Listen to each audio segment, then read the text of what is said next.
നമസ്കാരം.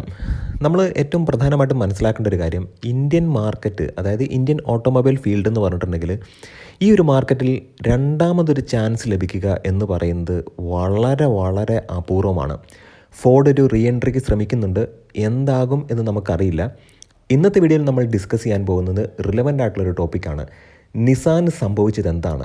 മികച്ച ഒരു ജാപ്പനീസ് കാർ നിർമ്മാതാക്കളാണ്. പക്ഷേ നിസാൻ എന്താണ് സംഭവിച്ചത്, സംഭവിക്കാൻ പോകുന്നത് എന്തൊക്കെയാണെന്ന് നമ്മൾ സ്പെക്കുലേറ്റ് ഒന്നും ചെയ്യുന്നില്ല. പക്ഷേ ഒരു നല്ല ഫ്യൂച്ചർ നിസാന് തീർച്ചയായിട്ടും ഇന്ത്യയിലുണ്ട്. അപ്പോൾ ഇന്നത്തെ വീഡിയോയിലൂടെ നമ്മൾ ഡിസ്കസ് ചെയ്യാൻ പോകുന്നത് നിസാൻ്റെ ഈ ഗതി വരാനുള്ള കാരണം എന്താണ് എന്നുള്ളതിനെ കുറിച്ചിട്ടാണ്. ഈ ഒരു വ്ളോഗ് ഇഷ്ടപ്പെടും എന്ന് വിശ്വസിക്കുന്നു. കുറച്ച് ലെങ്ത് ഉണ്ടായിരിക്കും. അപ്പോൾ എല്ലാവർക്കും എൻജിൻ ബേയുടെ മറ്റൊരു വ്ളോഗിലേക്ക് ഹാർദമായ സ്വാഗതം. നിങ്ങൾ തരുന്ന സപ്പോർട്ടാണ് നമുക്ക് ഇത്തരത്തിലുള്ള വീഡിയോസൊക്കെ ചെയ്യാനുള്ള പ്രേരണ എന്ന് പറയുന്നത്. അപ്പോൾ നമ്മുടെ വ്ളോഗൊക്കെ ഇഷ്ടപ്പെടുന്നുണ്ടെങ്കിൽ തീർച്ചയായിട്ടും നമ്മുടെ ചാനലിനെ ഒന്ന് സപ്പോർട്ട് ചെയ്യണം. നിങ്ങളൊന്ന് സബ്സ്ക്രൈബ് ചെയ്യണം, മാക്സിമം ഒന്ന് ലൈക്ക് ചെയ്യണം. തീർച്ചയായിട്ടും നിങ്ങൾ കമൻറ്റ് ചെയ്യണം. നിങ്ങളുടെ കമൻറ്റിലൂടെ ഒരുപാട് കാര്യങ്ങൾ ഞാൻ പഠിക്കുന്നുണ്ട്. തീർച്ചയായിട്ടും എന്നേക്കാൾ ഒരുപാട് അറിവുള്ളതാണ് എൻ്റെ സബ്സ്ക്രൈബേഴ്സും എൻ്റെ പ്രേക്ഷകരും. തീർച്ചയായിട്ടും അവരോടുള്ള ബഹുമാനമെല്ലാം മുൻനിർത്തിക്കൊണ്ട് തന്നെ നമുക്ക് ഡയറക്റ്റായിട്ട് നമ്മുടെ വ്ളോഗിലേക്ക് കിടക്കാം. സാധാരണ ഇന്ത്യയിൽ ഒരു ഓട്ടോമൊബൈൽ മാനുഫാക്ചർ വരികയാണെന്നുണ്ടെങ്കിൽ അവർ ഓൾറെഡി ഗവൺമെൻറ്റുമായിട്ടൊരു അഗ്രിമെൻറ്റ് വെച്ചിട്ട് ഒരു ലാൻഡ് എടുത്തിട്ട് ആ ലാൻഡിൽ അവരുടെ പ്ലാന്റ് കൺസ്ട്രക്റ്റ് ചെയ്തിട്ട് ഒരു നിശ്ചിത കാലയളവിനുള്ളിൽ അവരുടെ കാറ് നിർമ്മാണം തുടങ്ങി അത് വിപണിയിലേക്ക് കൊണ്ടുവരും എന്നൊരു അഗ്രിമെൻറ്റിൽ തന്നെ ഉണ്ടായിരിക്കും. അറ്റ് ദ സെയിം ടൈം തന്നെ അവരെന്ത് ചെയ്യും, അവരുടെ സ്പെയർ പാർട്സിൻ്റെ കാര്യങ്ങൾ നീക്കും, അതിനൊരു വെണ്ടറെ നിയമിക്കും. അതുമാത്രമല്ല തീർച്ചയായിട്ടും അതിൻ്റെ ഡിസ്ട്രിബ്യൂഷൻ വിങ് ഉണ്ടായിരിക്കും, സ്പെയറിൻ്റെ വിങ് ഉണ്ടായിരിക്കും, മാർക്കറ്റിംഗ് വിങ് ഉണ്ടായിരിക്കും. അതുമാത്രമല്ല സെയിൽസ് ഔട്ട്ലെറ്റിനെ അപ്പോയിൻമെൻറ്റ് ചെയ്യാൻ വേണ്ടിയിട്ടുള്ള ഒരു വിങ് ഉണ്ടായിരിക്കും. ഇതെല്ലാം ഡയറക്റ്റായിട്ട് കമ്പനിയുടെ എംപ്ലോയീസ് ആയിരിക്കും. തീർച്ചയായിട്ടും നമ്മൾ മനസ്സിലായപ്പം ഹ്യുണ്ടായി എടുക്കുകയാണെന്നുണ്ടെങ്കിലും ടൊയോട്ട എടുക്കുകയാണെന്നുണ്ടെങ്കിലും ഇപ്പോൾ നമ്മൾ മാരുതി സുസുക്കി ഏകദേശം 53% ഇന്ത്യൻ മാർക്കറ്റ് ഹോൾഡ് ചെയ്ത ഒരു വാഹന നിർമ്മാണ കമ്പനിയാണ്. ഇപ്പോൾ അവരുടെ ഒരു പെർസെൻറ്റേജ് എന്ന് പറയുന്നത് 43%. എന്നാൽ പോലും ജയൻ്റാണ് അവർ ഇന്ത്യൻ മാർക്കറ്റിൽ എന്ന് പറഞ്ഞിട്ടുണ്ടെങ്കിൽ. അപ്പോൾ അത്രത്തോളമുള്ള കമ്പനികളെല്ലാം അവർക്ക് ഡയറക്റ്റ് എംപ്ലോയീസ് ഒരുപാടുണ്ട്. അവരാണ് ഈ പറയുന്ന സെയിൽസ് നെറ്റ്വർക്കിനെ മാനേജ് ചെയ്യാനും അതുമാത്രമല്ല സ്പെയറിൻ്റെ കാര്യമാണെന്നുണ്ടെങ്കിലും ആഫ്റ്റർ സെയിൽസ് ആണെന്നുണ്ടെങ്കിലും സർവീസ് സെൻറ്ററിനെ കുറിച്ചിട്ടാണെന്നുണ്ടെങ്കിലും സെയിൽസ് ഔട്ട്ലെറ്റിൻ്റെ കാര്യങ്ങളെല്ലാം തീരുമാനിക്കുന്നത് ഡയറക്റ്റ് വിങ് തന്നെയായിരിക്കും. അത് ഈ ഒരു കമ്പനിയുടെ വിവിധ ഓരോരോ വിങ്ങുകളാണ്. എന്നാൽ നിസാൻ ഇതുവരെ ഇന്ത്യയിൽ ആരും ട്രൈ ചെയ്യാത്ത മറ്റൊരു സ്ട്രാറ്റജി എടുത്തു. അതെന്താണെന്ന് വെച്ച് കഴിഞ്ഞാൽ നിസാൻ ഹോവർ എന്ന് പറയുന്ന ഒരു കമ്പനിയെ ഇത്തരം കാര്യങ്ങൾ ഏൽപ്പിച്ചു. നിസാൻ ഒരു പ്ലാന്റ് പണിത് വാഹനം നിർമ്മിക്കുന്നു. ഹോവറാണ് അവരുടെ മാർക്കറ്റിംഗ്, സെയിൽസ്, സ്പെയർ പാർട്സിൻ്റെ കാര്യങ്ങൾ, ഏറ്റവും പ്രധാനമായിട്ടും ഷോറൂം സംബന്ധമായിട്ടുള്ള കാര്യങ്ങൾ, ഷോറൂമിനെ അപ്പോയിൻറ്റ് ചെയ്യുക, ഇങ്ങനെയുള്ള കാര്യങ്ങളെല്ലാം ഹോവറാണ് നിയമിച്ചുകൊണ്ടിരുന്നത്, അല്ലെങ്കിൽ ഹോവറിൻ്റെ അണ്ടറിലായിരുന്നു. അപ്പോൾ യഥാർത്ഥത്തിൽ ഹോവർ എന്ന് പറയുന്നത് ഒരു തേർഡ് പാർട്ടി കമ്പനിയാണ്. അവർ നിസാന് വേണ്ടിയിട്ട് ബാക്കിയുള്ള കാര്യങ്ങൾ ചെയ്തുകൊണ്ടിരുന്നു.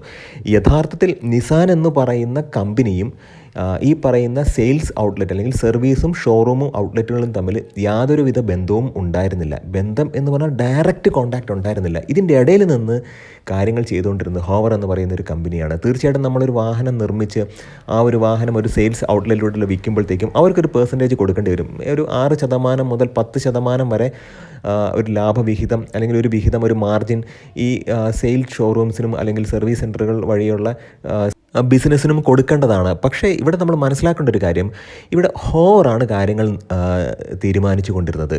കമ്പനി പലതും അറിയുന്നില്ല എന്നുള്ളതാണ്. അതായത് സെയിൽസ് ചെയ്യുന്ന സെയിൽസ് ഔട്ട്ലെറ്റിൻ്റെ ലാഭവിഹിതത്തെ കാര്യമായിട്ട് ഹോവർ വെട്ടിക്കുറച്ചു കൊണ്ടിരുന്നു എന്നുള്ളതാണ് ഏറ്റവും പ്രധാനപ്പെട്ട വസ്തുത എന്ന് പറയുന്നത്. നിസാൻ ഇവിടെ വന്നത് മികച്ച കാറുമായിട്ടാണ്. നിസാൻ്റെ മൈക്ര എന്ന് പറയുന്ന കാറ് നല്ല ജനപ്രീതിയുള്ള കാറാണ്. നമ്മളിപ്പോൾ നോക്കുകയാണെന്നുണ്ടെങ്കിലും ചൈനയിലെല്ലാം നിസാന് നല്ല ഷെയറുകളുണ്ട്. നിസാൻ്റെ കാറുകൾ വളരെയധികം സെയിലാകുന്നുണ്ട്. നമ്മൾ മനസ്സിലാക്കേണ്ട ഒരു കാര്യം എന്താണെന്ന് വെച്ച് കഴിഞ്ഞാൽ നിസാൻ ഇതുവരെ ഇന്ത്യയിൽ പിടിച്ചു നിന്നത് നിസാൻ്റെ എക്സ്പോർട്ട് വാഹനങ്ങൾ ഉള്ളതുകൊണ്ട് മാത്രമാണ്. നമ്മൾ മനസ്സിലാക്കേണ്ട മറ്റൊരു കാര്യം, നിസാൻ ഒരു ജോയിൻറ്റ് വെഞ്ചർ എന്ന് പറയുന്നൊരു പദ്ധതിയുമായിട്ട് മുമ്പോട്ട് പോയി. അത് റെനോ ആയിട്ടുമായിരുന്നു. പക്ഷേ നമ്മൾ അതിനകത്ത് ഏറ്റവും പ്രധാനപ്പെട്ട കാര്യം എന്ന് പറയുന്നത് ജോയിൻറ്റ് വെഞ്ചർ എന്ന് പറയുന്നത് ഒരു അർത്ഥത്തിൽ റെനോ എന്ന് പറയുന്ന, അല്ലെങ്കിൽ ആരും അറിയാത്ത കമ്പനിയൊന്നും ഞാൻ പറയുന്നില്ല, എന്നാൽ പോലും ഇന്ത്യക്കാർക്ക് അത്രമേൽ സുപരിചിതമല്ലാത്തൊരു കമ്പനി ഇന്ത്യ പോലുള്ളൊരു സാഹചര്യത്തിൽ നിന്ന് സക്സസ് ആവാൻ അവർക്ക് നിസാൻ്റെ അലയൻസ് അല്ലെങ്കിൽ നിസാൻ്റെ കൊളാബ് ഹെൽപ്പായി എന്നുള്ളതാണ്. എവിടെ നോക്കിയാലും ഡസ്റ്റർ കാണുന്ന ഒരവസ്ഥ ഉണ്ടായിരുന്നു. അത്രമേലൊരു പ്രചാരം നമ്മുടെ ടെറാനോയ്ക്ക് ലഭിച്ചില്ല. അതുമാത്രമല്ല നിസാൻ കുറച്ചൊന്ന് സക്സസ്സായി വന്നത് നിസാൻ്റെ സണ്ണി എന്ന് പറയുന്നൊരു കാറ് വന്നതോടുകൂടിയാണ്. അത് ദ കാർ എന്ന് പറഞ്ഞിട്ട് എന്താ CAAR എന്നൊക്കെ പറഞ്ഞത്, അത് കുറച്ചും കൂടെ വീൽ ബേസ് ഉള്ള കുറച്ചും കൂടെ ലെങ്ത് ഉള്ള വണ്ടി എന്നുള്ള രീതിക്കൊക്കെയാണ് അവർ അതിനെ പോർട്ട്ഫോളിയോ ചെയ്തത്. പക്ഷേ ഇവാലി എന്ന് പറയുന്ന കാറ് വളരെ ഒരു ഫ്ലോപ്പായിരുന്നു. 2013 കാലഘട്ടത്തിൽ വന്നൊരു കാറാണ് നമ്മുടെ നിസാൻ്റെ ഇവാലി എന്ന് പറയുന്ന കാറ്. അത് ഫ്ലോപ്പാവാനുള്ള പ്രധാനപ്പെട്ട കാര്യം എന്ന് പറയുന്നത് ഈ സർവീസ് സെൻറ്ററുകൾക്ക് ആവശ്യമായിട്ടുള്ള പ്രോഫിറ്റും സപ്പോർട്ടും ഹോവർ കൊടുക്കാതിരുന്നത് കൊണ്ടാണ്. അത് നിസാൻ തിരിച്ചറിഞ്ഞത് ഒരുപാട് വൈകിയാണ്. നമ്മൾ മനസ്സിലാക്കേണ്ട പ്രധാനപ്പെട്ട കാര്യമെന്ന് പറയുന്നത്, ഒരുപാട് സർവീസ് സെൻറ്ററുകൾ നിസാൻ എന്ന് പറയുന്ന കമ്പനിയിലേക്ക് ഡയറക്റ്റായിട്ട് ലെറ്ററുകൾ എഴുതുകയും ഇക്കാര്യം അവരെ ബോധ്യപ്പെടുത്താൻ ശ്രമിക്കുകയും ചെയ്തു. ഇപ്പോൾ ഹോവർ എന്ന് പറയുന്ന കമ്പനി എവിടെയാണെന്ന് പോലും അറിയില്ല, അങ്ങനെ ഒരു കമ്പനി ഉണ്ടോ എന്ന് നമുക്കിപ്പോൾ അറിയില്ല. പക്ഷേ അന്ന് ഹോവർ ആയിരുന്നു ഇതൊക്കെ മാനേജ് ചെയ്തുകൊണ്ടിരുന്നത്. കമ്പനി ഡയറക്റ്റായിട്ട് ഡീലർമാരുമായിട്ടൊരു കോൺടാക്റ്റ് വെക്കുകയും കമ്പനി ഡയറക്റ്റായിട്ട് ഡീലർമാരെ അപ്പോയിൻറ്റ് ചെയ്യുക എന്നൊരു പ്രോസസ്സിന് വിരുദ്ധമായിട്ടൊരു തേർഡ് പാർട്ടിയെ ഇടയ്ക്ക് കൊണ്ടുവന്നാൽ, എവിടെയാണെന്നുണ്ടെങ്കിലും മൂന്നാമതൊരാൾ വന്നാൽ അത് പ്രശ്നമാണ്. അങ്ങനെ ഇരിക്കുകയാണ് നിസാൻ്റെ ഇവാലിയ പരാജയപ്പെടുന്നു. പക്ഷേ മൈക്ര സക്സസ്ഫുൾ ആകുന്നു, നിസാൻ്റെ സണ്ണി നല്ല രീതിക്ക് സക്സസ്ഫുൾ ആകുന്നു. അതിനുശേഷം നിസാൻ ആരും അറിയാത്തൊരു മറ്റൊരു സ്ട്രാറ്റജിയിലേക്കാണ് പോയത്. അതായത് ഡാറ്റ്സൺ എന്ന് പറയുന്ന മറ്റൊരു വാഹനത്തെ കൊണ്ടുവന്നു, അല്ലെങ്കിൽ മറ്റൊരു വാഹന ബ്രാൻഡിനെ ഇവിടെ കൊണ്ടുവന്നു. ബ്രാൻഡ് എന്ന് പറഞ്ഞാൽ അവരുടെ തന്നെ ഒരു സബ്സിഡറി ബ്രാൻഡാണ്.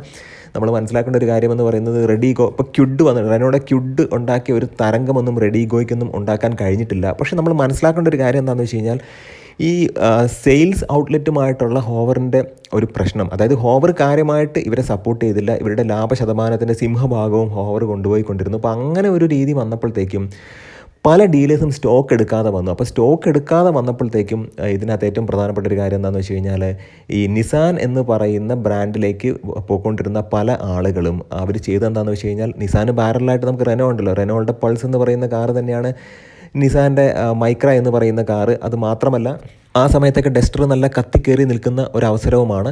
ഇനി നമ്മൾ എടുത്തു പറയേണ്ട ഒരു കാര്യം എന്ന് വെച്ച് കഴിഞ്ഞാൽ, നിസാൻ്റെ കയ്യിലുള്ള ടെക്നോളജി എന്ന് പറയുന്നത്, നിസാൻ ഒരിക്കലും ലോക്കലൈസ് ചെയ്ത് ഇന്ത്യയിൽ മാരുതി ഉണ്ടാക്കുന്നത് പോലെ കാറുകൾ ഉണ്ടാക്കാനുള്ള ഒരു കഴിവ് ഇപ്പോഴുമില്ല, അന്നും ഉണ്ടായിരുന്നുമില്ല. നിസാൻ്റെ ലീഫ് എന്ന് പറയുന്ന മികച്ച ഇലക്ട്രിക് കാർ ഉള്ള സമയത്ത് ഇലക്ട്രിക് ടെക്നോളജി ഇന്ത്യയിലേക്ക് കൊണ്ടുവരാൻ പോലും നിസാൻ ശ്രമിച്ചില്ല എന്നുള്ളതാണ്. ഇവാലി എന്ന് പറയുന്നത് കംപ്ലീറ്റ് ആയിട്ടൊരു പരാജയമായിരുന്നു നിസാൻ്റെ കാര്യത്തിൽ. പക്ഷേ ഈ പറയുന്ന നിസാൻ്റെ മൈക്ര എന്ന് പറയുന്ന കാറും അതുമാത്രമല്ല സണ്ണിയൊക്കെ നല്ല സക്സസ്ഫുൾ ആയിരുന്നു. ടെറാനയും ഒരു പരിധി വരെ സക്സസ് ആയിരുന്നു.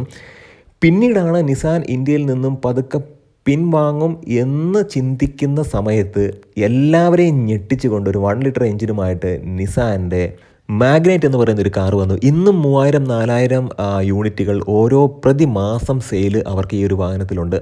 അതുകൊണ്ട് തന്നെ നമ്മൾ മനസ്സിലാക്കേണ്ട എന്താണെന്ന് വെച്ച് കഴിഞ്ഞാൽ, നിസാൻ ഇപ്പോഴും സ്ട്രഗിൾ ചെയ്യാതെ നിൽക്കുന്നത് നിസാൻ്റെ മാഗ്നൈറ്റ് എന്ന് പറയുന്ന മികച്ച ഒരു വാഹനമാണ്. ഇപ്പോൾ ക്യൂറോ എഡിഷൻ വന്നിട്ടുണ്ട്, CVT ട്രാൻസ്മിഷനിൽ വന്നിട്ടുണ്ട്, AMT വന്നിട്ടുണ്ട്. പക്ഷേ കുറച്ച് വൈകിപ്പോയി, AMT ഒക്കെ ഇറക്കാൻ വേണ്ടി കുറച്ച് വൈകി. എന്നാലും കുറച്ചൊരു ലാഗൊക്കെ ഉണ്ട്. എന്നാൽ പോലും നിസാൻ ഇവിടെ സ്ട്രഗിൾ ചെയ്യാതെ നിൽക്കാനുള്ള പ്രധാനപ്പെട്ട 2 കാര്യങ്ങളെന്ന് പറയുന്നത്, ഇപ്പോഴും അവർക്ക് ഇവിടുന്ന് എക്സ്പോർട്ട് ഉണ്ട്. 2 ഈ പറയുന്ന നിസാൻ്റെ മാഗ്നൈറ്റ് എന്ന് പറയുന്ന വാഹനം തന്നെയാണ്. തീർച്ചയായിട്ടും നമ്മൾ സുസുക്കി അല്ലെങ്കിൽ ടൊയോട്ട എന്ന് പറയുമ്പോൾ ഒരു ജാപ്പനീസ് വാഹനം എന്ന് ചിന്തിക്കുന്നത് പോലെ നിസാനെ പലരും ചിന്തിക്കാറില്ല. എന്നാൽ അറിയേണ്ടവർക്കൊക്കെ അറിയാം. തീർച്ചയായിട്ടും മികച്ച പ്ലാനുകളുമായിട്ടാണ് നിസാൻ ഇന്ത്യയിലേക്ക് വരാൻ പോകുന്നത് എന്നുള്ളത് ഒരു റീ എൻട്രിക്ക് ശ്രമിക്കുന്നത്. ഇവിടെ ഓൾറെഡി ആ വാഹന നിർമ്മാണ കമ്പനി ഉണ്ട്. എന്നാൽ പോലും ഒരു ബൂസ്റ്റപ്പ് എന്നുള്ള രീതിക്കാണ് ഞാൻ പറഞ്ഞത്. നിസാൻ്റെ എക്സ്ട്രയിൽ വരാൻ പോകുന്നത് 2500 യൂണിറ്റുകൾ മാത്രമാണ് ഇന്ത്യയിൽ CBU ആയിട്ട് കൊണ്ടുവന്നിട്ട് നിസാൻ വിൽക്കാനായിട്ട് ശ്രമിക്കുന്നത്. അതുമാത്രമല്ല, നിസാൻ റെനോ ജോയിൻറ്റ് വെഞ്ചറിൽ ഇനി ഒരുപാട് വാഹനങ്ങൾ വരാൻ പോകുന്നുണ്ട്. തീർച്ചയായിട്ടും ഇതൊരു അപ്ഡേഷനായിട്ട് മാത്രം എടുക്കുക. നല്ല നല്ല വ്ളോഗ്സുമായിട്ട് നമുക്ക് വീണ്ടും കാണാം. നിങ്ങളുടെ സ്നേഹത്തിനും സപ്പോർട്ടിനും ഒരിക്കൽ കൂടെ നന്ദി. നമസ്കാരം.